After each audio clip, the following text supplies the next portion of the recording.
Israel Magnani, é isso mesmo, né? Acertei? Isso mesmo, perfeito. Prazer, irmão, ter você aqui com a gente no lugar certo. Bom demais. A gente, quando criou o Lugar Certo, né, que é o nome do podcast, a gente vem muito focado, cara, em trazer, sabe, pessoas de verdade, pessoas que fazem um trabalho de verdade e comprometidas, né, cara? Não só com, poxa, entregar valor para negócio e tal, mas que entrega valor no reino, entrega valor na vida das pessoas. E eu não te conhecia, né? Eu acho que eu te falei isso ali. Eu tava, pessoal de casa, né? Eu tava no Instagram essa semana e tal. E aí, quem me acompanha nas redes sociais sabe, a minha mãe, ela tá internada no CTI, ela tá passando um problema muito grave, assim, de infarto. Teve algumas complicações e tal.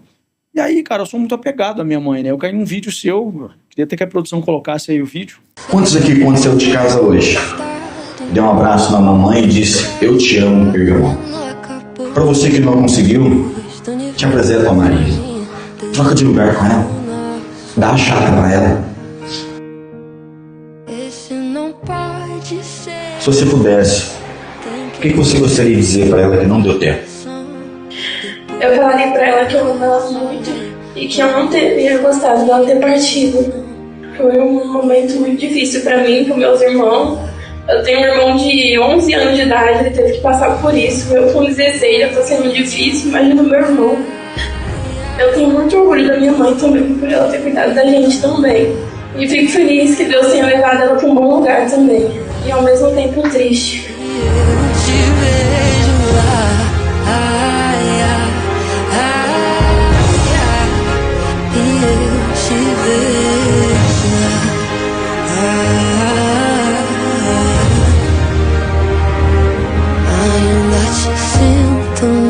Meus sonhos, toda noite eu te encontro nas estrelas pra dançar nossa canção. Eu caí nesse vídeo e aí eu fiquei vendo ali, né? Parece que era uma adolescente que tinha perdido a mãe. Correto. E aí essa adolescente, você chamou ela lá na frente, você começou a falar pra ela, poxa, pergunta pra ela como é chegar lá e não ter a mãe em casa, não ter, né, o conselho quando você estiver passando por uma crise de ansiedade e tal. Eu vi aquele vídeo, me emocionei pra caramba, né? Fiquei muito feliz, assim, em ver aquela galera reconhecendo, né? Poxa, que o pai tem valor, que a mãe tem valor e tal. Eu acho que eu vi uns 50 vídeos seu ali naquele momento, te mandei um direct na hora, e falei, cara, eu quero trocar uma ideia. Não sei nada sobre ele, galera. Quero saber aqui, quero que a gente troque essa ideia. Então, meu amigo, muito bem-vindo. Fala aí para todo mundo, né, para todo o Brasil, quem é o Israel, o que você faz, de onde você veio, de onde surgiu esse fenômeno aí. Para mim é uma honra, de verdade, poder estar aqui. Eu acho assim, vou tirar um pouco o termo acho, tratar na realidade que eu vejo você é uma pessoa influente que, querendo ou não, as pessoas acompanham o seu trabalho. Tem uma característica sua que, acompanhando o seu trabalho, eu vi que é exatamente um pouco da minha, que é na questão, assim, família. Eu vi que você é um cara muito apaixonado pelas filhas, né? Eu sou um pai de duas mulheres, né? Que é a Caroline, que tá aqui com a gente, 19 anos. Legal. Então, é uma bebezinha de 4. E você faz um negócio, que eu até queria depois eu ter a oportunidade de te mostrar, eu fiz no ano passado, só que eu fiz de uma forma diferente. Eu vi que você sai, leva a tua filha para jantar. Sim. E eu fiz de uma forma um pouco diferente, porque a minha filha, a mais velha, ela fez o favor de inventar, de começar a namorar. E ela levou o abençoado lá em casa para pedir namoro. E quando ele foi, ele levou um buquê. Ele levou um buquê e levou um anel. Aí ele entregou um buquê e um anel para ela. Sei. Aí nessa cena, minha menorzinha de 4 anos viu e ela começou a pedir para mim que eu tinha que dar para ela um buquê e um anel para ela. E a gente programou, fui na loja, comprei esse buquê e fui na escola. E a gente foi lá, entregou, foi muito emocionante, ver a alegria dela. 4 aninhos. 4 anos. Ela pediu pra mim ajoelhar, coloquei o anel no dedo dela, então ela sai correndo na escola e começa a gritar, o papai me deu um anel, o papai, e ela com uma florzinha. E quando eu vi, né, que você é um cara bem, um princípio de paternidade, né, ser esse pai presente, que eu sempre falo assim, que é o que tá faltando na nossa geração hoje.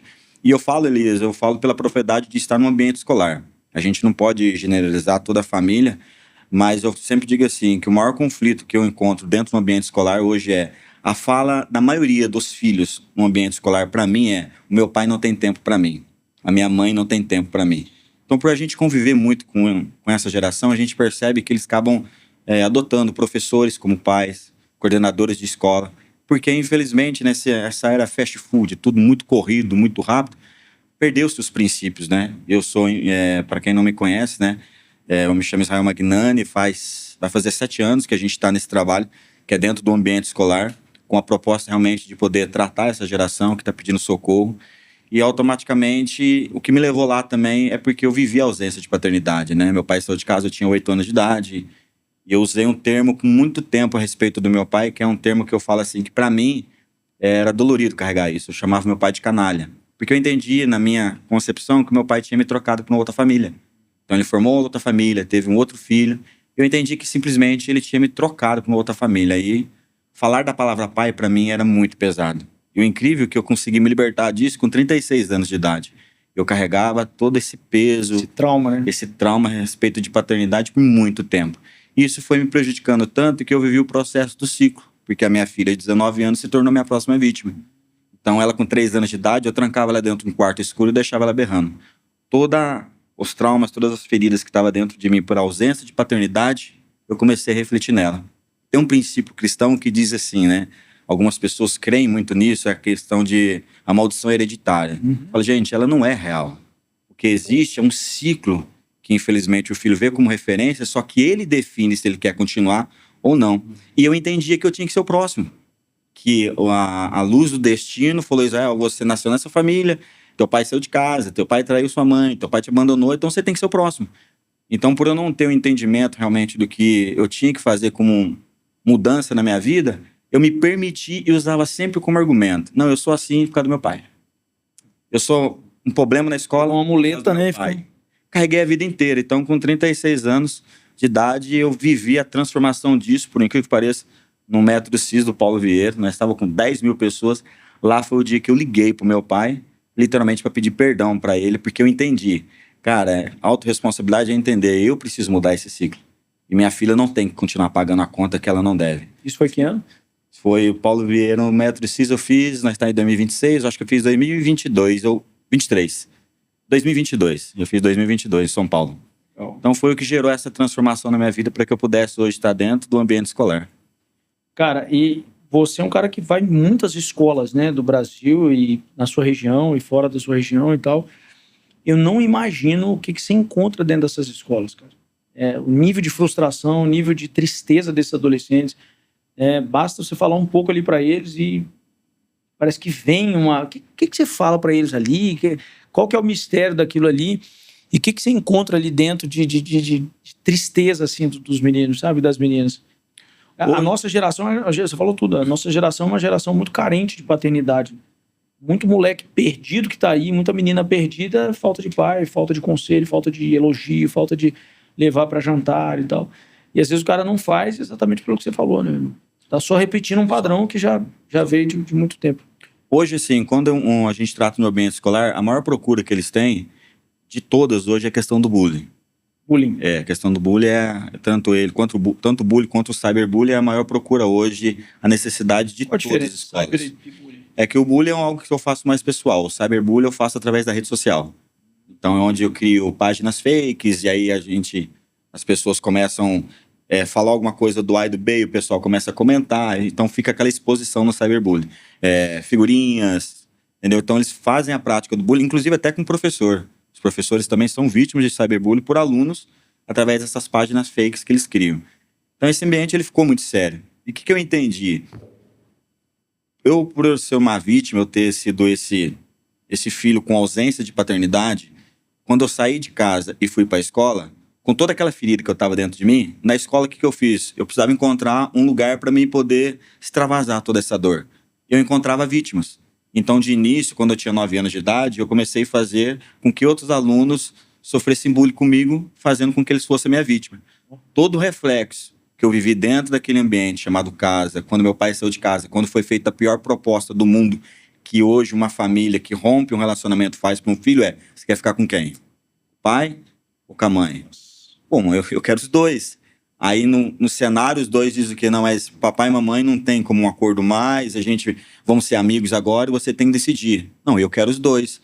Automaticamente você tem que tomar uma decisão que você não quer, então te empurram a goela abaixo, principalmente para mim o homem ele tem a figura do pai como uma referência, como padrão. Eu aprendi muito, né, que o pai é o que gera, a paternidade em si é o que gera destino para essa criança, para que ela possa realmente viver os princípios de destino, de respeito, de autoridade. E eu tive que me deparar com uma proposta que eu achei muito injusta. Mas me colocaram goela abaixo, aí eu acabei ficando com a minha mãe, consequentemente por escolha do meu pai, que meu pai entendeu que o fim desse relacionamento, ele queria começar do zero. Então a ferida foi gerada. Então o que eu fazia? Eu chegava na escola e, consequentemente, eu fazia vítimas. E fazendo vítimas umas atrás da outra. Então todas as vezes, toda raiva, todo estresse. Porém, quando eu voltava para casa, a minha casa tinha um ambiente de autoridade, que era a mãe. Então ali eu camuflava, me escondia, aceitava a metodologia da mãe, mas com a ferida presa aqui dentro. Quando eu ia para um ambiente escolar, eu sentia liberdade, extravasava ele. Então, ao viver esse cenário, chegou uma fase da minha vida que o ambiente meu mudou. Com 14 anos eu fui transferido para uma outra escola no estado de São Paulo, onde eu fui morar com a minha tia. E lá eu tinha certeza que eu ia chegar e eu ia ser o cara que eu sempre fui, o cara que provocava bullying, o cara que fazia da vida dos outros alunos, perdão da expressão, um inferno. Quando eu cheguei lá, eu encontrei um outro que já era o dono do terreno, já governava aquele espaço escolar. E esse cara, ele perseguiu minha vida durante todo o período que eu tive lá. Para mim ir embora da escola, eu era escoltado pela polícia, eu não aguentava mais apanhar. Aí eu entendi que, consequentemente, eu estava com 14 anos. Eu entendi que, literalmente, naquele padrão que eu estava vivendo, eu estava apenas colhendo fruto de decisões lá atrás, que eu poderia ter mudado. Só que, ao todo tempo, eu sempre terceirizei. Sempre foi meu pai que foi o culpado, meu pai que foi o culpado. E quando eu tive a oportunidade de começar a entrar no ambiente escolar, eu enxerguei a vítima de uma forma e quem gera o bullying de outra. Um exemplo. A pessoa que faz a prática do bullying hoje, ele já tem a consciência do erro dele. Ele já sabe o que ele está fazendo, está errado. Ele já é criticado. Ele já passa por inúmeros problemas. Se eu chegar diante desse cara, Elias, e tentar confrontá-lo através de um método verbal mais agressivo, eu não vou ganhar o coração desse menino. Então, quando eu entro no ambiente escolar, o que eu quero demonstrar para eles? Eu entendo o que você está passando. Eu sei que para você não são decisões que você queria tomar, mas a vida te machucou demais. E você encontrou essa forma para você extravasar. Só que você não precisa ser esse cara, você não precisa ser essa garota. Você é muito melhor que isso. Por isso que quando as pessoas olham os vídeos nossos, igual nós temos vídeo aí com 25 milhões, como que você consegue fazer com que o agressor, chorando, ele saia num público de 300 pessoas e vai lá abraçar o aluno que ele fez vítima? Porque vocês pegaram um corte de 1 minuto, mas eu falei 30, 40 minutos, eu trouxe esse cara para perto, eu dei para ele o que ele está pedindo a vida inteira. Ele já tem ausência de paternidade. Pelas ações dele, ele já não é bem visto. O sistema em si já vê ele como um problema. Ele é pauta de reunião numa sala de professores. Então ele já tem todo esse complexo tem todo um pacote de frustração instalado, né? Aí eu vou ser mais um? Eu vou chegar nele e vou continuar? Então quando ele vê que realmente eu tô ali para dizer, cara, eu te entendo. Só que você não precisa ser esse cara. Infelizmente, o que você fez, a consequência vai vir. São ações e os frutos vêm. Mas por que não mudar daqui para frente? Por que não começar a ser melhor? Se você hoje está colhendo aquilo que você plantou ontem... E você não vai pro lado religioso da parada. Você vai pro lado racional. Lado racional. Levar ele a consciência de que ele pode ser melhor. Porque o maior argumento que eu tenho qual que é? Quando eu converso com alguns do pessoal, eles dizem assim, mas o ambiente onde eu moro. Aí eu pergunto, tá, e o dia que o seu pai foi embora? E o dia que a sua mãe foi embora? Qual que vai ser a tua próxima desculpa? Eles não são eternos. Você vai colocar a culpa em quem? Porque você está sendo assim porque você acha que o ambiente onde você mora é um reflexo de tudo. E o dia que eles foram embora? Então, o que eu quero trazer para eles? Que eles entendam, cara, que literalmente hoje, na vida deles, eles têm um poder de decisão. E esse poder de decisão ele é condicional. Eu mudo agora ou eu vou continuar pro resto da vida sendo essa mesma personalidade? Então, quando a gente trata no ambiente escolar, que a gente vai falar a respeito do bullying, eu consegui entender que eu acho que o que é necessário nesse momento é acolhimento. É trazer esse cara para perto. É emprestar, né, que é o que eu sempre falo, que é misericórdia, né, misericórdia, emprestar meu coração na miséria dele, para que ele consiga enxergar uma identidade segura em mim. Eles veem isso em professor. Eu escuto alunos falando que para eles estar em casa é um inferno, estar na escola é um paraíso, porque eles encontrou alguém ali que abraçasse, que ajudasse. E hoje é muito desafiador, porque esse ambiente chamado escola são conflitos e conflitos, e aí é a grande loucura, todos eles se reúnem no mesmo lugar. 1/3 do tempo deles, eles estão ali. Cara, é um colapso emocional vivendo dentro daquele ambiente chamado escola. E, consequentemente, o reflexo vem tudo na casa. Eu falo para todo mundo, pessoal, tudo começa dentro do lar. A escola é só o começo dentro do lar. Uau. Legal, cara. O que você vê de queixa deles, ô Israel? Por exemplo, eu sou pai, deve ter, poxa, milhares de pessoas que são pais também nos assistindo. Qual é a principal queixa de um menino que não teve paternidade ou de uma menina que não teve pai, assim, que não teve um homem ali para dar direção para ele? Pai é que, como você falou, é o que dá destino, é o que dá incentivo, é o que elogia, é o que dá coragem, é o porto seguro ali, né? Você tem algumas queixas assim, tipo, o que você acha que é a principal queixa? Primeiro de tudo é abandono, né? Porque, só para complementar, porque às vezes tem pai que tem tempo pro filho, mas ele tá presente, mas não tá presente. Tá presente, mas tá só no telefone. Ele tá presente, mas não dá atenção, não conversa, não se interessa pelos filhos. Às vezes um abandono estando do lado, né? Eu uso muito o termo assim, é parar de fazer e passar a ser. Tem um jargão popular que eu sou de 84, e os antigos eles trazem assim, a seguinte menção: eu quero dar para o meu filho o que os meus pais não pôde me dar. Mas esse texto, ele está pautado no quê? No requisito estrutura financeira. Eu vim de uma família muito humilde, não sei como que é. Você também veio de uma família muito humilde. Não sei se você se recorda, refrigerante, se tivesse uma vez no mês na mesa, era um milagre. Frango assado era só os domingos. Para muitos, uma geladeira, uma lata de gordura que ficava no canto da casa para poder trazer a conserva se tivesse a carne. Só que tinha uma diferença, Elias. Naquela época, a mesa era sagrado. A gente não tinha um intruso, né? Que eu falo que é o intruso, que é o celular. A gente senta na mesa e com a mão a gente conecta a tecnologia, que a outra a gente se alimenta e não tem mais a conexão. Antigamente, só sentava na mesa quando o pai se sentava. Então, respeito, né? Havia o respeito, havia o relacionamento. Parece que bença pai, bença mãe, tá indo embora. Então, são princípios que, infelizmente, essa geração não está conseguindo perceber, que nós estamos trocando princípios e valores relacionados ao que é ser família. Família é a base fundamental, e ela se constrói naquilo que eu gero. E se eu sou hoje o provedor dessa casa, eu tenho que entender que o maior privilégio que eu tenho, que o texto da Bíblia diz, né, que os filhos são herança do Senhor, ele só me deu porque ele viu uma capacidade em mim. Eu que preciso voltar a enxergar que eu tenho essa capacidade.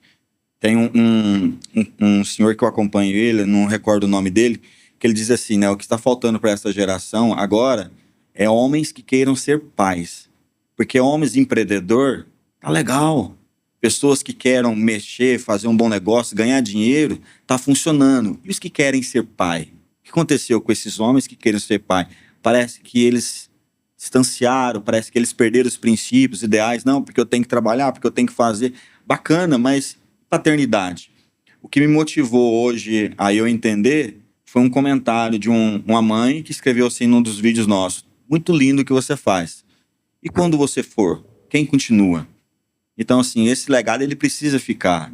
Formar o princípio que Jesus estabeleceu, que é ser discípulo e fazer discípulo, esse legado nós temos que assumir. E isso começa dentro de uma família. Eu estou indo. Que tipo de discípulo eu estou formando na questão do meu filho? Eu sempre pergunto assim, eu acho muito bacana essa pergunta, eu deixo ela até em pauta para vocês. Se a gente for embora hoje, os nossos filhos podem seguir exatamente o nosso passo? A gente pode falar para ele assim, ó, faz igual o papai fez, igual a mamãe fez, que vai dar tudo certo?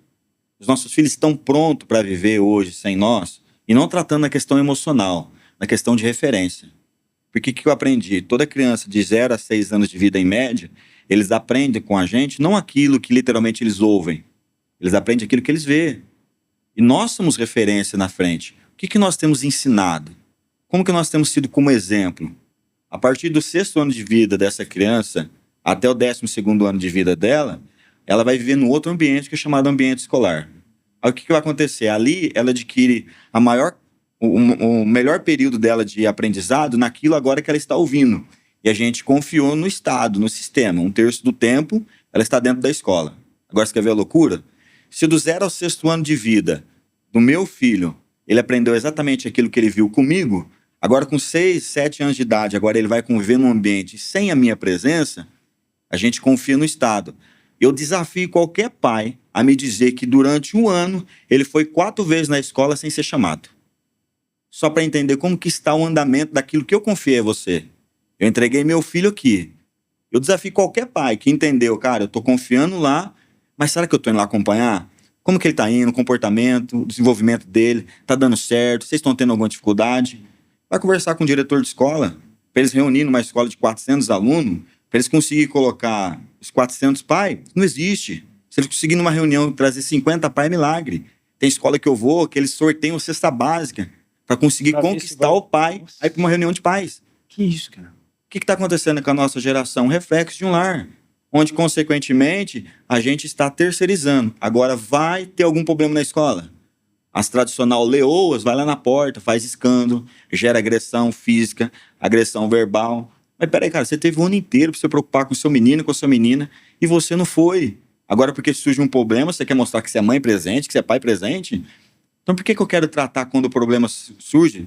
Por que não tratar na preventiva, no acompanhamento, em ser esse pai presente, não fazer, não, eu quero vivenciar esse momento. Infelizmente é muito mais fácil eu colocar a culpa no Estado, colocar a culpa no sistema, na gestão e todo mundo. Mas a minha função como pai, eu não quero. Por isso que hoje eu vejo uma geração que todas as vezes que eu converso com eles sentem dor de abandono, que é um reflexo que tem gerado feridas enormes. E o que eles estão fazendo? Eles estão acolhendo um diretor, estão recebendo um professor. Aí uma mãe fala assim, com fulano você conversa, com Beltrano você conversa, comigo você não conversa. Mas a gente não se permite. Uma certa feita eu falei numa palestra de uma escola e lancei o desafio, perguntando para eles, quem que vocês acham que consegue conquistar o maior tempo do seu filho hoje? Não somos nós, mano. O maior tempo do nosso filho hoje é o celular. As colegas de escola delas e os colegas de escolas deles são base de confiança para eles confiar e entregar as coisas mais particulares deles. Tem não, alunos, em casa, não é em casa, né? Não é os pais. Tem alunos que confessam um abuso sexual para amigo e para amigo. Mas por que você não falou para a mãe? Porque eu sei que ela não ia acreditar. O que isso vai demonstra? Me bater, né? Ou vai me agredir, então vai falar que eu fui culpado. Infelizmente vai demonstrar o quê? Não tem relacionamento nessa casa. Por isso que eu tenho uma tese que ela diz assim, toda casa onde a regra é muito grande, o relacionamento é péssimo. Então muitas das vezes os filhos fazem baseado na regra. E nesse princípio, se eu vou fazer baseado na regra, consequentemente, o que vai acontecer com a minha vida? Eu não vou ter você como pai, como referência, a ponto de eu confiar. A regra, se eu for usar uma droga, eu vou usar escondido de você, porque eu sei que através da regra, consequentemente, se você saber, você me bate. Agora o relacionamento, se alguém me oferecer a droga, eu vou compartilhar com meu pai. Por quê? Porque eu sei quem ele é, pô. Pai, eu acabei de passar tudo isso. Vai me ajudar, né? Vai me abraçar, vai me orientar. E hoje, qual que é o problema nosso? É tudo não. É muito fácil um pai falar não. Agora o desafio é perguntar quantos pais falam não e explica o porquê não. Porque quando o filho rebate, mas por que não? Porque não, ponto. Porque é assim que eu quero. Mas que manda. Então explica o porquê do não. Então hoje, o Estado em si, o município, o sistema tem sofrido muito com essa geração dentro das escolas, porque eles são apenas um reflexo que acontece dentro de um lar. Qual o conselho que você dá para um pai, por exemplo, que tem um filho de 4 anos, 3 aninhos, que está antes ainda dos 6 anos, né? Porque eu acho que depois dos 6 passa aquela primeira infância ali, né? E já vai para uma segunda infância, não sei se existe isso. Qual o conselho que você dá para esse cara que trabalha demais, para esse cara que não tem tempo de ir numa escola assistir uma apresentação escolar, para esse cara que, sabe, tipo, não tem tempo de ler uma historinha de noite, não tem tempo de ir numa consulta médica, que delega tudo para uma babá para fazer. Poxa, a gente está numa escola aqui em Alphaville e tem muitas pessoas, celebridades lá, que tem os filhos lá dentro.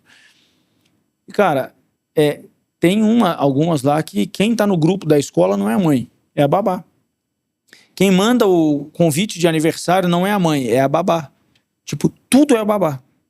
E a mãe ou o pai tá o tempo inteiro fora de casa, produzindo grana, né? E às vezes ele traz uma babá para cuidar do filho, que talvez ele chorou o preço, não, eu quero essa aqui que é mais barata.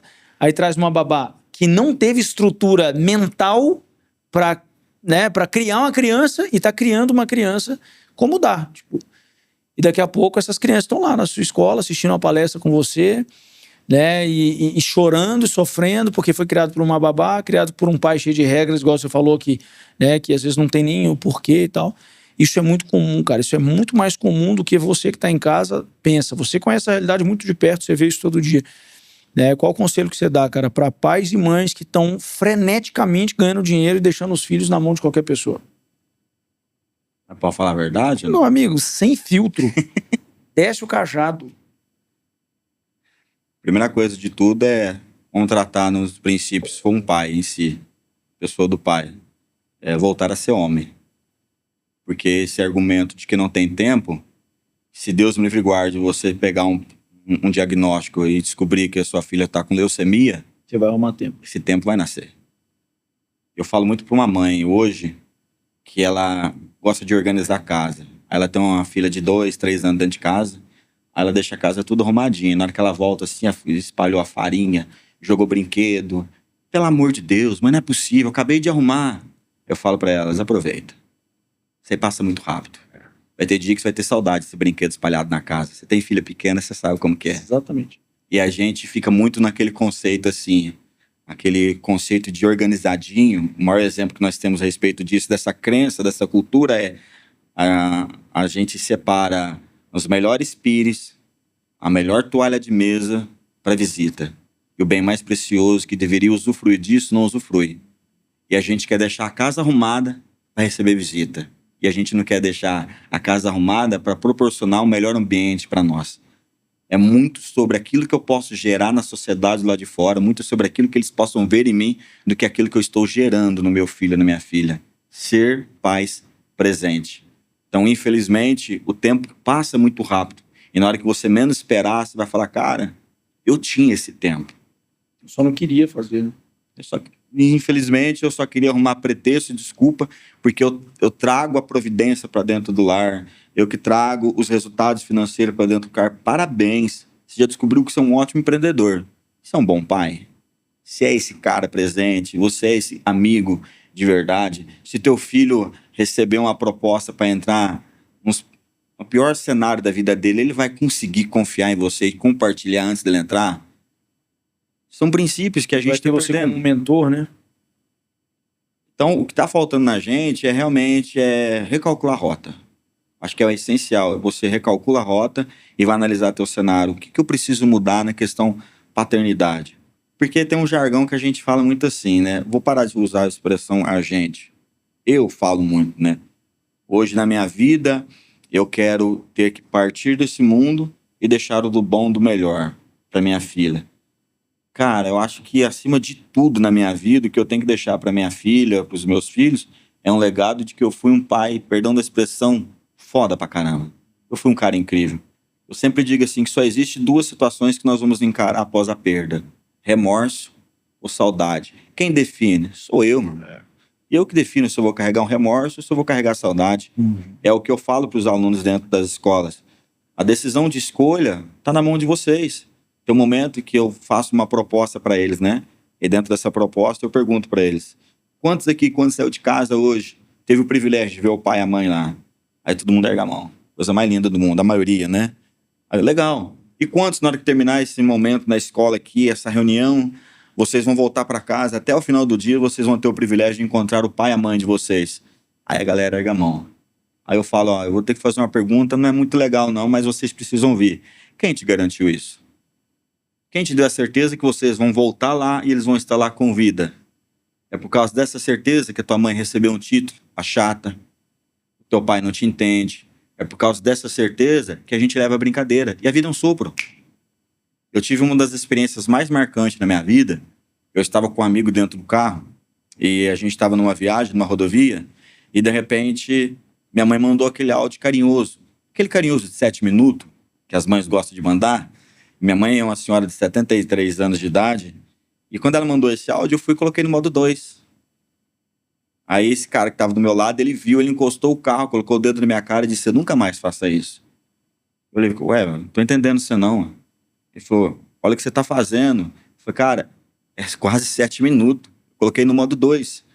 Aí ele olhou pra mim e falou assim pra mim assim, vamos fazer um teste nós dois? Eu falei, vamos. Aí ele pegou o celular dele e me entregou. Abre aí no meu WhatsApp aí, escreve minha rainha. Eu escrevi minha rainha. No que eu escrevi tinha um áudio de 8 segundos. O áudio de 8 segundos dizia assim, filhão, A mamãe vai ser entubada, eles estão pegando pertences da mamãe. Mas logo, logo a mamãe tá em casa. Nossa. E ela não voltou.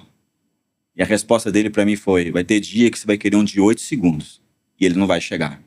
Então aproveita esse de 7 minutos, que essa realidade vai acontecer. E se você conversar com o pai, com a mãe, ele vai dizer pra gente assim: cara, pela lei da vida, eu quero realmente ter que ver o meu filho me sepultar. Pai nenhum tá pronto para sepultar um filho. E hoje, nós, como os filhos, estamos perdendo esses princípios, esses valores, porque a gente descobriu um novo horizonte, descobriu um novo mundo, e a gente tem deixado de lado. É como você pegar como referência um pai que cuidou a vida inteira de um filho, e ele consegue literalmente deixar esse pai no asilo. São valores que nós estamos perdendo. Então, hoje, quando eu olho para uma geração, começando pela minha vida, eu acho que esses valores eles precisam ser retomados, reconquistados de novo, e aproveitar enquanto dá tempo, porque passa muito rápido. Na hora que a gente menos esperar, foi embora. Isso vai ficar saudade ou remorso. Quem decide? Só eu. Ninguém vai poder fazer isso por mim. Verdade, cara. Uau, que legal, cara. Que legal. Eu sou um cara muito vidrado nisso, sabe, cara? Nesse lance de paternidade. Eu tive bons exemplos. Ao contrário de você, eu tive um pai, assim, cara, maravilhoso.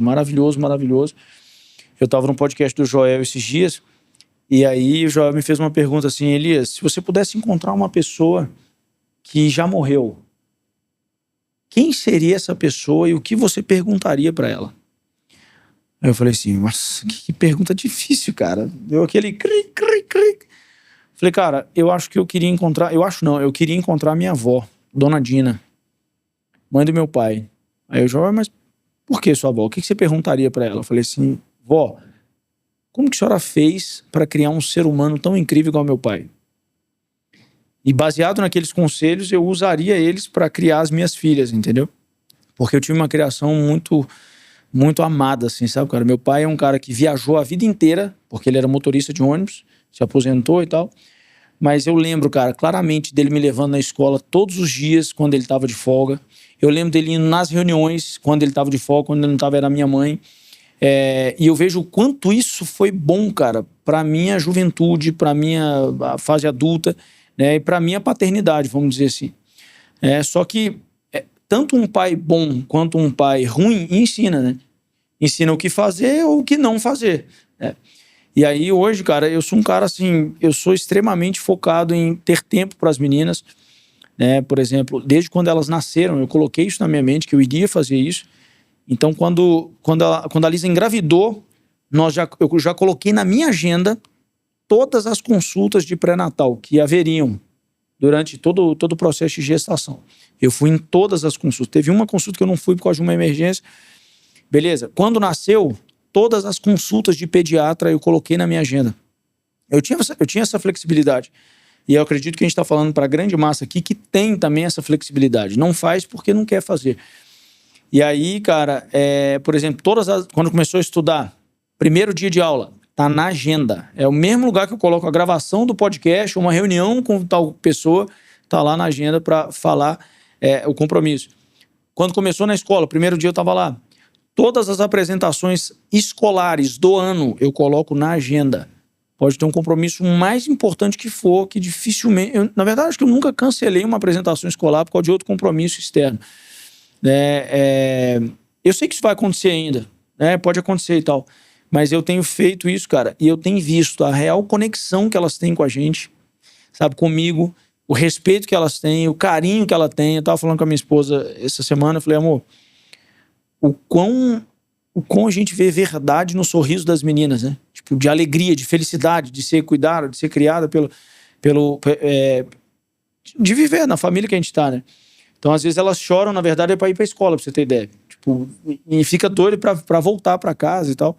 Então, de fato, a gente tem isso. Mas não é todo mundo que teve isso, né, cara? Você é um cara que guardou coisas assim do seu pai, né? Por muito tempo, você falou que se libertou disso, né? E isso foi muito bom pra você. O que você fala pra um cara que tá com isso até hoje, cara? Talvez um empresário, talvez um cara que, já mudou de vida e tudo, mas tem aquele lance da desonra ao pai. Tem aquele lance de: eu não vou honrar meu pai, ele foi muito mal pra minha mãe. Eu não vou honrar minha mãe, ela traiu meu pai. Não vou honrar. E honra não tem a ver com você não tem a ver com o desempenho, né, do pai ou da mãe. Tem a ver com a função que ele ocupa, que é pai e mãe. Quem mais sofre ao desonrar um pai ou uma mãe é o próprio filho, né? O que você fala para esse cara, para essa mulher que tá angustiada, que tá amargurada com o pai, com a mãe, não consegue se livrar disso de jeito nenhum, né? Talvez já fez terapia, já fez isso, mas não tira isso da cabeça e talvez isso tá corroendo, né? Tá matando essa pessoa por dentro. Filho também, né? Não serve só para o pai, né? Vamos dizer assim. Acho que o primeiro fator que eu aconselharia é... Vamos pontuar aqui, se eu for falar a respeito de uma ferida que foi causada por um pai, pela ausência, e nesse momento eu convidaria você imaginar esse pai como a pior pessoa do mundo. É o cara que te machucou, o cara que te feriu, o momento que você mais precisou ele não estava lá, a hora que você queria um abraço ele não estava lá, na apresentação de escola ele não estava lá, e você presenciou muitas coisas com seus colegas, com suas colegas, e você só queria o seu, ele não estava lá. Então veja esse cara como o pior cara do mundo, é o pior trapo do mundo. Pior pessoa que você pode imaginar, eu quero que você imagine sendo essa pessoa que você entende como uma pessoa que foi seu genitor. Quando você consegue enxergar dessa forma, você consegue trazer a identidade daquilo que ele gerou em você. Só que é fácil a gente acessar só as feridas que ele causou. O benefício principal, você só está aqui por causa desse canalha. Se não fosse esse trapo, você não estaria aqui hoje. Então, o princípio de tudo é permitir ser livre. Porque todas as vezes que você carrega uma mágoa, a mágoa é um veneno que eu bebo achando que quem está morrendo é o outro, não é, sou eu. E foi comprovado cientificamente que 100% das doenças do mundo está associado ao emocional, inclusive o câncer. Todos nós temos dentro do nosso corpo as células cancerígenas e nós temos essa força através das emoções para desenvolver essa célula cancerígena e gerar sequelas em nós, baseado em mágoa, em rancor. E maturidade é você ter você como prioridade e entender, independente do que ele gerou em mim, eu só estou aqui por causa dele. Então a decisão minha é mudar a partir de hoje, porque eu mereço ser feliz. Eu sinto muito pelo que ele fez, eu sinto muito pelas feridas que ele causou em mim, mas a felicidade é condicional, eu decido ser feliz. Eu não sou um reflexo de uma ausência de paternidade. Eu sou um reflexo de uma escolha minha. Então, o que eu aconselharia para um pai, o que eu aconselharia para uma mãe hoje que carrega, infelizmente, toda essa sequela, é entender, infelizmente, teu filho, a tua filha vai ser a próxima. Infelizmente, eles serão tua próxima vítima. Eu fiz isso, eu vivi isso. Exemplificando até dentro do teu cenário, é só você analisar. Por que você é esse cara hoje? Você foi referenciado. Então, diferente de mim, não vou generalizar, diferente de mim, que não tive essa referência, eu tive que aprender no erro, Elise. Não teve jeito, cara. Eu tive que bater muita cabeça. Até eu entender, mas esse entender, ele já foi na minha vida todo o tempo, só que eu era orgulhoso demais para aceitar. Eu queria arrumar o pretexto. E o pretexto para mim era muito mais prazeroso, para que eu pudesse condicionar as minhas falhas e culpar alguém. Por isso que eu sempre vejo assim, cara, o que eu tô vivendo hoje na minha vida só aconteceu porque eu permiti, literalmente na minha vida, tratar aquelas feridas que eu venho carregando ao longo do tempo. E eu mereço ser feliz. A minha filha merece ser feliz. Por que ela tem que pagar uma conta que não é minha? Melhor dizendo, que não é dela. Essa conta é minha, então por que não romper o ciclo? Aí a gente vai ver de geração em geração. Sabe qual foi a ligação que eu fiz no método CIS para o meu pai? Eu fiz a ligação instruída pelo Paulo Vieira, que foi... para você liberar perdão, você tem que realmente saber que antes de você ser a vítima, ele foi a vítima. E eu liguei pro meu pai e disse assim, deixa eu fazer uma pergunta pro senhor Ineu, eu nem chamei de pai. Eu tenho uma pergunta e eu preciso dessa resposta. Qual que é? Como foi a tua relação com meu avô quando o senhor tinha a mesma idade minha? 9, 10, 11 anos para frente. Por algum momento, meu pai silenciou no telefone do lado de lá e com uma voz embargada ele responde, teu avô me colocou para fora de casa, eu tinha 14 para 15 anos de idade. E eu tive que encontrar um lugar para morar. Você nem sabia disso. Teu avô, eu nunca ouvi do teu avô um eu te amo. Meu pai nunca me disse eu te amo. Então naquele exato momento eu entendi, cara, ele é uma vítima. O que os pais de hoje... A gente só dá o que a gente tem, né? O que os pais de hoje precisam entender? Tá, toda a ferida que ele causou, vai puxar o histórico. Ele só é o próximo. E sabe qual que é o triste? Se tá doendo pra você, fica tranquilo. Se você não mudar isso, vai doer pro seu filho e pra sua filha, que eles vão ser o próximo. Incondicionalmente, a gente age assim. Porque a nossa força da nossa inconsciência é agir pelo impulso de todas as feridas que estão acumuladas dentro de nós. Nós somos corpo, alma e espírito. Se a alma é a nossa sede da emoção, e segundo a psicanálise, ela diz que toda criança dentro do ventre da mãe, ela já começa a herdar todas as sequelas emocionais, traumáticas no período gestacional. Ou seja, quando minha mãe estava grávida, todo o período de estresse, toda a dificuldade que ela passou emocionalmente, ela já estava gerando isso em mim. Eu já venho para o mundo cheio de sequelas. E ao longo da minha vida eu vou carregando. Não me permito libertar dela. É óbvio que incondicionalmente eu vou ter ações com os meus filhos sem perceber, a ponto de a gente parar e falar, cara, eu não precisava ter agido dessa forma. Por que eu alterei o tom? Por que eu fui por esse impulso? Porque você não tratou as mágoas que estão dentro de você relacionadas às pessoas no seu passado, na sua geração, que gerou. Então fica tranquilo, se você escolher esse caminho, tá tudo certo. Só que entenda que a sua filha, o seu filho é o próximo, seus netos, se eles não quebraram o ciclo, serão o próximo. Então, acho que o que está faltando na gente é se amar. Porque quando eu me amo, eu entendo que eu não preciso carregar isso. Ok, doeu, machucou, mas você vai consertar? Não vai. Então, já que você não vai conseguir voltar lá atrás e fazer esse homem virar homem de verdade, fazer essa mulher virar mãe de verdade, seja você um filho de verdade. Se amando em primeiro lugar. E se você é empresário e sente que talvez está precisando de conteúdos novos, assim como esse daqui, um pouco mais aprofundado, nós temos o Vertical Experience, que é uma experiência que é entregue aqui dentro do meu ecossistema em Alphaville, São Paulo, onde a gente compartilha como que nós criamos braços educacionais dentro do Grupo Seu Elias. Hoje nós temos uma vertente com 28 frentes de negócio e 70% disso está dentro do educacional. E nós compartilhamos como que você pode criar um ecossistema educacional, criar seus braços educacionais e trazer ali muito mais retorno, muito mais margem, muito mais independência emocional dentro do seu negócio. Se você quiser conhecer um pouquinho mais, clica aqui nesse QR Code, escaneia aqui, preenche o formulário que nosso time vai entrar em contato com você. E agora vamos voltar para o nosso papo. Você fala muito de decisão, né, de quebrar ciclos e tal. Quebra esse ciclo. A gente sabe que é muito complicado, né? Tipo assim, do nada a pessoa fala, cara, vou quebrar esse ciclo então. A gente não sabe que é tão fácil assim, né? Você acha que é preciso de alguma força espiritual também para você ser liberto disso? Tipo, onde que Deus entra nisso, né? Como que uma pessoa pode quebrar um ciclo de não perdoar pai e mãe? Agora sendo pragmático, sendo passo a passo. Primeiro passo, seu Elias, é isso aqui. Segundo passo, seu Elias, é isso daqui. Eu sou professor, né? Então o professor vai muito... Galera, vamos começar pelo como.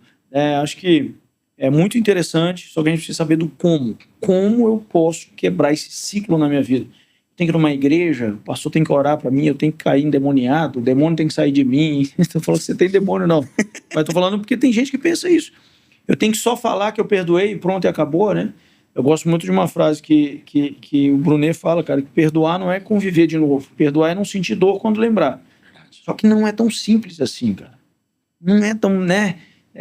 Tá bom, tá perdoado, não vou sentir mais dor. Não, cara, você lembra, você sente dor, você... É um processo, né, cara? Então vamos lá. Como quebrar esse ciclo? Nós pode quebrar o tabu aqui? Pode falar o que você quiser, meu amigo. Então eu quero que você arrume um papel, uma caneta e chame um dos seus convidados aqui.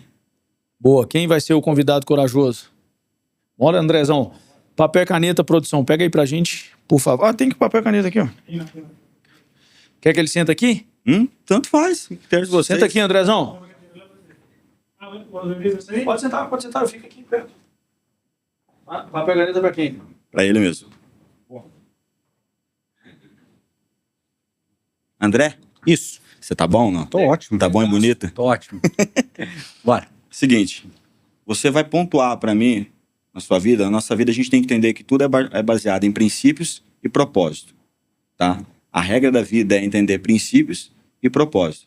Os princípios é aquilo que te move, certo? É aquilo que te mantém como prioridade na sua vida, e o propósito é o seu endereço, onde você quer chegar. Certo. Você é pai? Sou. Casado? Sim. Beleza. Você não está no questionário de prova. Você não está na prova do Enem. Eu quero que você seja o André mais humano possível com você. Eu quero que você seja sincero. Nós vamos pontuar os seus princípios para que você consiga realmente entender quais são as bases do seu propósito. De que maneira? Você vai coloca o número 1 aí. 1. Isso. Na linha de baixo você coloca o número 2. Na linha de baixo você coloca o número 3. Faz uma reflexão na sua vida aí e coloca como princípio o que ocupa o primeiro lugar na sua vida hoje como prioridade. Seja em qualquer âmbito. Familiar, religião, trabalho, qualquer coisa. O que você vê não é questionário de prova. Seja honesto com você. O que é a tua prioridade na tua vida hoje? O que ocupa o primeiro lugar na tua vida hoje? Escreve aí.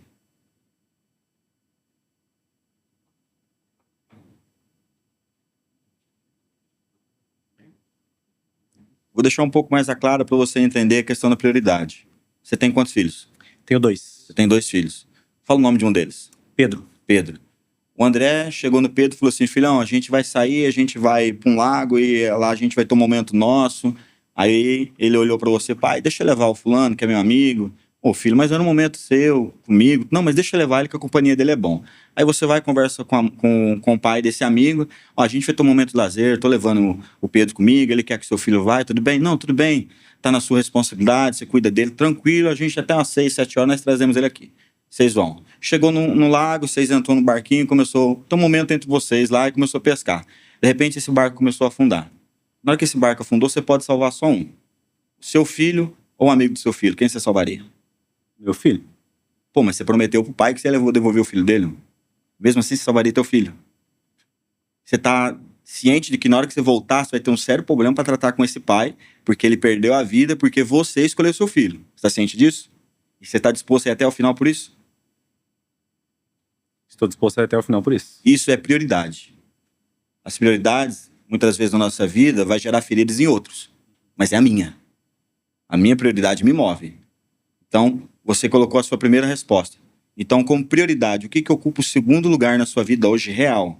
Coloca aí. Você tem sua primeira prioridade, agora coloca a sua segunda prioridade.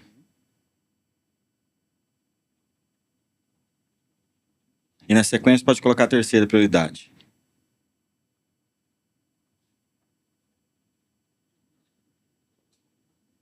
Pode compartilhar? Posso. O que ocupa o primeiro lugar na sua vida hoje? Relacionamento com Deus. Relacionamento com Deus. E segundo lugar na sua vida hoje? A minha família. Sua família. E em terceiro lugar na sua vida hoje? A minha saúde. A tua saúde. Se você fosse fazer uma autoanálise nas suas prioridades hoje, se você fosse autocrítico com você não vai mudar ela, mas só analisar. Você acha que está certo ou você entende que você precisava mudar alguma coisa aí como prioridade? Eu entendo que está certo. Você entende que está certo. Você me permite te ajudar? Claro. Você é casado? Sim. Quanto tempo de casado? 10 anos. 10 anos. Você ama tua esposa? Sim. Certeza? Sim. Absoluta? Sim. E se eu falar pra você que você não ama tua esposa? E me convencer do contrário? Você ama teus filhos? Sim. Certeza? Sim. E se eu falar que você não ama teus filhos? Estou disposto a ser convencido. Beleza, então vou te provar. A minha tese, ela é pautada sobre uma prioridade e sobre um princípio. O meu princípio ele é condicionado àquilo que eu tenho como referência, que é a Bíblia. E a Bíblia, Jesus vem, ele simplifica, ele diz assim, como mandamento. Ame a Deus sobre todas as coisas, conhece esse? Sim. Como que ele complementa? Ame a Deus sobre todas as coisas e ao teu próximo, como a ti mesmo. como a ti mesmo. Eu sei que você não é professor de português, mas segundo a interpretação de texto, se ele diz, ame a Deus sobre todas as coisas e ao próximo como a ti mesmo, o que ocupa o primeiro lugar na vida do André? Deus. Deus. O que você respondeu? Deus. Parabéns. Você está indo muito bem, continua assim. Segundo a interpretação de texto, André, eu quero que você ame a Deus sobre todas as coisas e ao teu próximo como a ti mesmo. O que vem em segundo lugar? Família. Na minha percepção aqui. E na interpretação de texto, ame a Deus sobre todas as coisas e ao teu próximo como a ti mesmo. O que vem em segundo lugar? As pessoas. Você. Ame a Deus sobre todas as coisas e ao teu próximo, como já acontece aqui. Como que você vai dizer que você ama a tua esposa e os seus filhos se você não se ama como prioridade? O que você vai gerar neles? Muitas das vezes você vai fazer por eles algo como reflexo das feridas que você carrega. Se você não é a sua maior prioridade, os seus filhos, a sua família, vai viver um reflexo de um cara infeliz consigo. Por isso que o texto é claro, eu amo a Deus sobre todas as coisas e ao meu próximo, como já acontece em mim. O que eu dou para o meu próximo? A realidade que já acontece em mim. Então, na lei de Deus, ele está dizendo, André, eu quero que você tenha eu como prioridade, abaixo de mim é o André, não é a esposa, Não é os filhos. Você ocupa essa posição. Você precisa estar bem com você, emocionalmente, estruturalmente. Você precisa estar realizado consigo. Porque o André é realizado consigo, determinado nas suas vontades, nos seus princípios. Você reflete tudo que acontece dentro de você nas pessoas que estão próximas de você, que no caso vem seus filhos, vem sua esposa, as pessoas que convivem com você. Muitas das vezes eu acredito, não vou falar você, eu já me peguei gerando nas pessoas as feridas que eu carrego com ações involuntárias. Agressão verbal, comportamentos desnecessários, falta de confiança, qualquer motivo é pretexto para me achar que eu estou sendo traído. Por quê? São feridas que acontecem dentro de mim e automaticamente eu já acesso elas. E por eu acessar essas feridas dentro de mim, as pessoas que estão próximas se tornam a minha base de vítima. Então, se você tem Deus em primeiro lugar e você em segundo, quem que você acha que veria em terceiro lugar com prioridade na sua vida? Eu entendo que as pessoas ali, né? Seria quem? A sua esposa ou seria seus filhos? A minha esposa. E sabe por que você respondeu que é a sua esposa? Porque você é destino. Os filhos para você, você conduz. Você traz autoridade. Em média, 90% das mulheres que são confrontadas nessa pergunta, elas vão dizer, os filhos, porque é materno, é acolhimento, mãe quer trazer para perto. Eu acho que muitos homens também. Você acha que muitos homens também falariam os filhos? Por que a gente sempre estabelece os filhos como prioridade? Porque nós não entendemos a pergunta que eu vou responder para o Elias. Ciclo. Ontem, o André era apenas um fruto que estava no árvore chamado papai e mamãe. Aí o André amadureceu, ele cai do fruto, ele atinge o solo. Você inicia teu ciclo. Quando você conheceu sua esposa, vocês estavam namorando, aí quando ela falou assim, amor, vamos casar, você olhou para sua esposa e disse, você tá doida? Mamãe sempre cuidou de mim, papai sempre cuidou de mim, mas nunca que eu vou abandonar eles. Não, você simplesmente, tô de comum acordo, chegou no papai e na mamãe e disse, tô me casando. E você não perguntou se eles concordavam, se você podia. É uma decisão, porque você iniciou o teu ciclo. Então eu sempre digo assim, por que os filhos não podem ser prioridade? Porque no ciclo eles vão embora. Quem que vai ficar? O André com a esposa. Ela vai cuidar de você e você vai cuidar dela. E os filhos vão iniciar o ciclo deles. E tá tudo certo. Mas a tua função de paternidade é promover para eles o destino baseado nas realizações que o André tem consigo. Por isso que a gente vê uma geração de filhos que estão machucados, porque eles são reflexos de um pai que estão machucados e não entendeu o princípio da vida. Você só chega no propósito quando você entende o princípio. O princípio que está estabelecido no seu coração te condiciona com mais vigor e autoridade para você alcançar o seu propósito. Porque quando eu não tenho um princípio na vida, qualquer propósito serve. Agora, quando eu tenho um princípio, nada me para porque eu sei qual que é o meu endereço. Beleza? Boa. Top. Mas, e, resumindo, eu amo minha esposa, então. Porque eu fiquei com medo. Falei, será que eu falo pra assistir o podcast ou não? É, minha esposa. Agora tem que se amar mais, né, cara? Tem que colocar. Se amar ela, tem que ser prioridade. Cara, sensacional. Sensacional. E eu sei que é muita gente que entende isso aqui de forma diferente, né? Tem outra compreensão, interpretação de texto, é tudo. Você falou aí, cara, tem gente que, tipo, qualquer coisa é motivo para achar que tá sendo traído e tal. Você acha que da onde que vem isso, cara? Você acha que isso... A pessoa viveu alguma coisa no passado e que hoje ela... Não só de traição, eu falo de qualquer coisa que ela acessa. Por exemplo, no meu caso, eu vi a minha mãe ter 4 infartos desde quando eu era novo, mais jovem. Eu vi ela ter 2 AVCs, um deles eu peguei ela no chão, tipo, 2 horas no chão, porque meu pai e minha mãe, eles moram só os dois, e eu tava no outro bairro, meu pai me ligou 3 horas da manhã, meu filho, sua mãe tá aqui, gelada, desacordada, não sei há quanto tempo que ela tá aqui, eu vi nada no chão. Então... Cara, e aquilo meio que, todas as vezes que eu passo mal, eu fico acessando coisas do passado, sabe? Nossa, cara, será que isso vai acontecer comigo? Será que... Sabe aquela coisa... São coisas que tava na mente, né? Você acha que muitos traumas, acho que é uma pergunta meio óbvia, né? Muitos traumas dos adultos foram adquiridos na infância, né? Eu acho que... Só que, ao mesmo tempo, a criança ela tem que ter frustrações, ela tem que passar momentos difíceis para ela aprender a ser um adulto incrível. Não adianta também a gente querer blindar uma criança para não ter frustrações, para não ter momentos difíceis, porque talvez o que me fez o cara ser forte como eu sou hoje também foram as frustrações que eu tive, né? Na infância, no passado, né? Por exemplo, eu não sofri bullying na infância, mas eu fui molestado na minha infância, né? E isso você acaba carregando durante um tempo, né? Eu fui liberto disso na montanha, nos Legendários. Não sei se você conhece o movimento Legendários. Boa de vontade. Faz sentido demais para você, tem muito a ver com o que você fala, assim. O que você pensa disso, né? Como que a pessoa pode se livrar do passado, se não tem como livrar do passado, como não acessar essas coisinhas que ficam guardadas dentro da mente? Elias, eu acredito muito na ciência, mas eu não vejo essa transformação se a gente não alinhar um princípio que é a nossa crença estabelecido no detentor da vida, que é o criador dele, né? Como não tratar as nossas emoções foi a experiência que eu vivi quando eu me deparei com um quadro de depressão. E eu era neto de pastor, filho de pastor, tenho uma vida inteira na igreja. E eu falei, cara, faz sentido, né? Ser cristão, passar por depressão, que besteira que é essa? Passei também, em 2008. Aí os críticos de plantão diziam assim pra mim, né? Cara, tem que lembrar disso. Isso é falta de oração, isso é falta de Deus. Inclusive, se você fosse meu amigo, eu seria um cara que ia te falar isso. Até eu passar. Até você passar. Você tá precisando ter um relacionamento mais intenso com Deus, porque isso é coisa do demônio.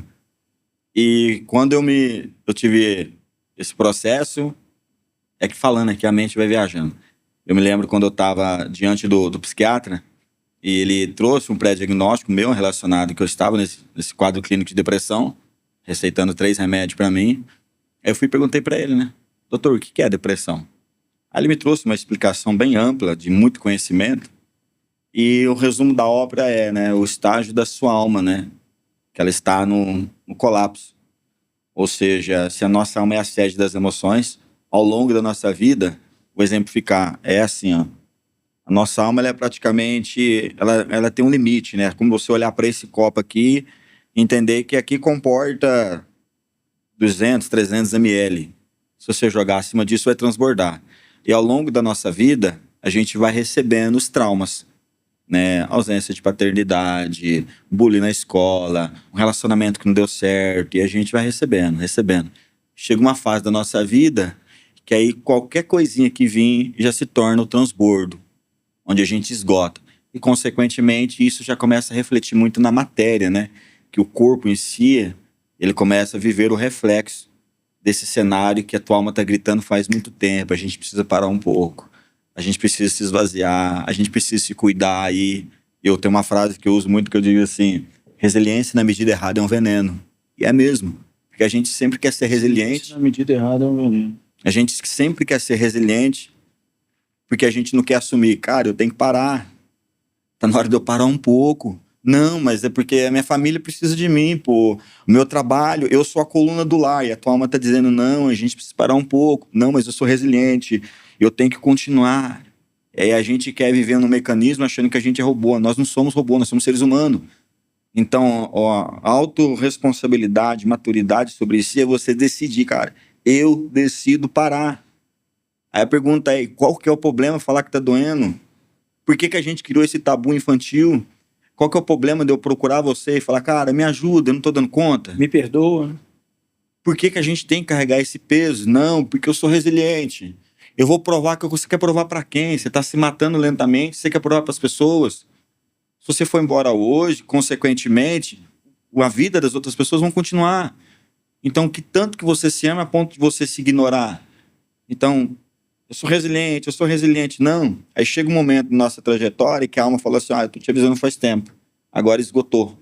Aí quando ela transborda, aí vem um reflexo tudo na matéria. Tem pessoas que só aparecem hematomas pelo corpo, descontrole intestinal, queda de cabelo, uns engorda, outros emagrecem, dor de cabeça e não consegue entender o que está acontecendo. Vai no médico, faz uma bateria de exame, tá tudo ok. Aí o doutor olha para você e fala, você precisa de um terapeuta. Aí o que eu falo? Pela crença cultural, eu não tô louco. Quem precisa de terapia é quem é louco. Eu não tô louco. E a tua alma tá dizendo assim, não, você tá louco, você tá se matando, você não quer assumir. Então o que tá faltando em nós mesmo é aceitar que tem hora que a gente precisa parar, cara, é obrigação. Nós temos aí, eu vou pegar como referência, eu tenho a Fórmula 1, que os carros andam a 300 por hora.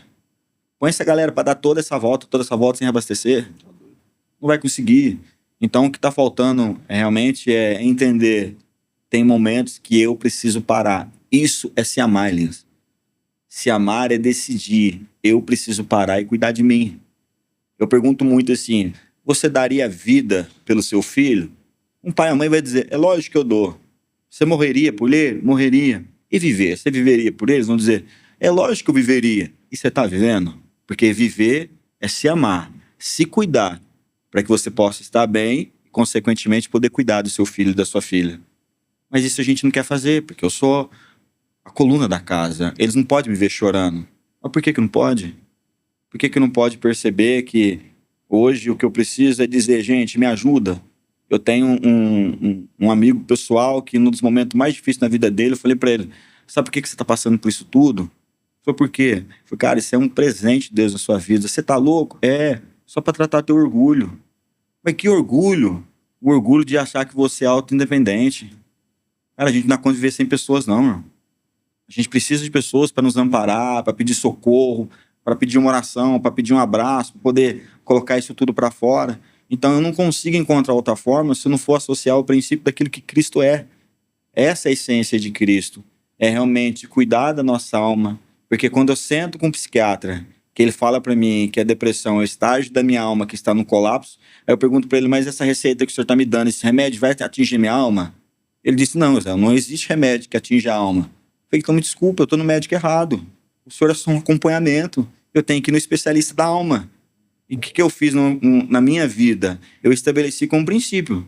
Ah, você é contra a psicologia, a psiquiatria? Não, eu passei por ela. Você é psicanalista, né? Sou psicanalista, eu fiquei 6 meses passando, acompanhado por um psicólogo e um psiquiatra. Mas, para tratar a minha alma, eu busquei um médico que é especialista na área. E é com esse médico que eu confessei para ele todas as minhas dores. Que eu questionei para ele o meu entendimento humano. Psiquiatra? O psiquiatra e o psicólogo foi o que eu passei. Uhum. Mas o especialista na área foi Jesus. Ah, sim. Ele foi minha base, que eu questionei com ele, e ali eu falei para ele todas as minhas dores, e revelei tanto a minha humanidade com ele, que eu entendi uma coisa, que a gente tem um medo de falar com Deus, achando assim, tem que ser cauteloso na palavra. Não, queridão, teu coração já gritou. Então eu cheguei e falei para ele que eu não concordava nas ações dele como pai. Que é isso? Falei. Gritei, falei para ele descer ali que eu queria falar com ele. Que é isso, Rael? Você não pode falar assim. Verdade, ali, se eu tiver um pai que eu não puder perguntar o porquê para ele, eu não quero esse pai. E tem um ditado popular que diz, nunca pergunte para Deus o porquê, mas sim o para quê. Não, o que eu creio, ele é de relacionamento. É para ele que eu vou perguntar. Por que eu tô passando por isso? Por que eu tô vivendo esse processo? O que tá acontecendo com a minha vida? E a gente vive num tabu religioso, e nesse tabu religioso diz assim, não, é tudo que você está fazendo, é porque você herdou do pai, herdou da mãe, é porque na sua vida você tem que passar por isso mesmo. Tá, se no propósito de Deus está estabelecido, que eu creio muito, eu passar por isso, eu falo com propriedade, eu tenho total certeza que foi da vontade de Deus eu passar por esse processo, porque eu só posso falar da dor hoje, porque um dia eu vivi ela, mas no momento mais difícil da minha vida, foi com ele que eu fui ter um bate-papo a sério. Foi com ele que eu tive uma conversa de pai e filho e revelei para ele toda a minha humanidade que já estava acontecendo aqui dentro. Não usei filtro, não tive medo de expressar as palavras. É lógico que o respeito ele é bem-vindo porque a gente tem que enxergar Deus como pai. Mas diferente de eu conversar, se você é meu pai e estou conversando com você, você tem acesso somente àquilo que eu falo. Agora Deus não, Deus conhece que está aí dentro. Vai esconder para quê? Já está aí dentro. Então, revelar a nossa humanidade para ele, falar das nossas dores, a gente vai acessar de uma maneira mais prática o princípio dessa cura e verdadeiramente viver esse propósito. Não é da noite pro dia, é um processo. Tem pessoas que estão há 2 anos lutando contra uma depressão, tem pessoas que conseguem 3, 4 meses sair disso. Foi 6 meses que foi desafiador, mas eu posso dizer com tranquilidade. Primeiro de tudo, depressão é sim uma doença, assim como é qualquer outro tipo de doença. E querendo ou não, a gente precisa recorrer a um apoio, a uma ajuda de um profissional da área, mas é uma doença que afeta em especial a alma. Então eu vou atrás do especialista, que para mim, hoje o melhor psicólogo que eu conheço é o Dr. Jesus. É isso aí, o médico dos médicos. O médico dos médicos. Bom, cara. Você já tem livro ou... Tô terminando de escrever um. Chama Legal. Por que Sofro Tanto. Por que Sofro Tanto? Por que Sofro Tanto. Título da hora. Vai lançar independente? O que você vai fazer? Eu cheguei a fazer uma publicação na rede social, né? Tentando encontrar uma editora, mas ninguém me respondeu ainda não. Vou te apresentar o dono da Buzz. Você conhece a Buzz? Não. Flávio Augusto, você conhece? Flávio Augusto conheço. Essa é a editora do Flávio. Que massa. Deixa eu apresentar ele, eu acho que tem muito fit, cara. Pra você ser um dos autores lá da Buzz. A Buzz lançou Joel J, Caio Carneiro, lançou Rick Chester, lançou Flávio Augusto, lançou João Apolinário, uma galera, cara. Joel J também. Joel J também. Joel J, acho que no direct dele deve ter umas 10 mensagens minhas falando pra ele assim, ó, tá chegando a hora. Tadinho, não sabe nem o que é que tá chegando a hora, né? Que eu tenho como referência, né? Aí teve um dia que eu mandei uma mensagem pra ele assim, só passando pra te avisar que esse ano ainda vou te conhecer. Depois eu reformulei, eu estabeleci errado, não determinei o tempo, né? Então vai ser no mês tal, eu vou te conhecer. Aí eu mandei as mensagens. Demais da conta. Pega meu telefone aí, deixa eu só te mostrar um negócio aqui, quer ver?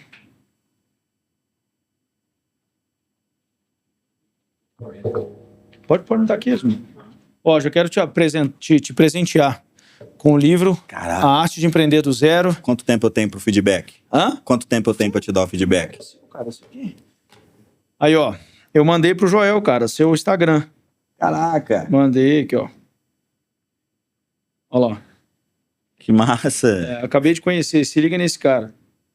Olha lá, mandei seu Instagram e tal. Chorei horrores aqui, vendo os vídeos dele. Talvez um cara massa de se levar no JJ. O cara faz um trabalho incrível. Não conheço. Aí o pai não aguenta. Quem sabe, se for da vontade de Deus, vai rolar. Verdade. Tá tudo Irmão, obrigado, cara. Obrigado pelo seu tempo. Foi muito bom a nossa troca. Foi muito bom te conhecer. Deus continue te capacitando aí, né? Te levando em lugares muito mais altos, né? Para você falar do nome dele, falar para essas crianças, esses meninos aí que estão tão doentes, né, cara? Tão carentes de paternidade. Que você seja aí voz do Senhor para essa geração, em nome de Jesus. Tamo junto, viu? Obrigado. Salva de palmas aí, produção. Boa demais. Excelente. Ó, 1h15 aí de papo, voou. Caraca, velho. Nem percebi. Bom demais. Galera, conversei aqui então com Israel Magnani, psicanalista, né, especialista aí, poxa, em falar sobre bullying, em falar sobre preconceito, em falar sobre uma série de coisas. Tá fazendo um trabalho incrível. Se você chegou até aqui, se inscreve no canal, comenta aqui. Eu cheguei até aqui, vai ser legal demais a gente poder ler todos esses comentários lá, tá bom? Tamo junto, até o próximo episódio. Valeu, Israel, tamo junto. Obrigado.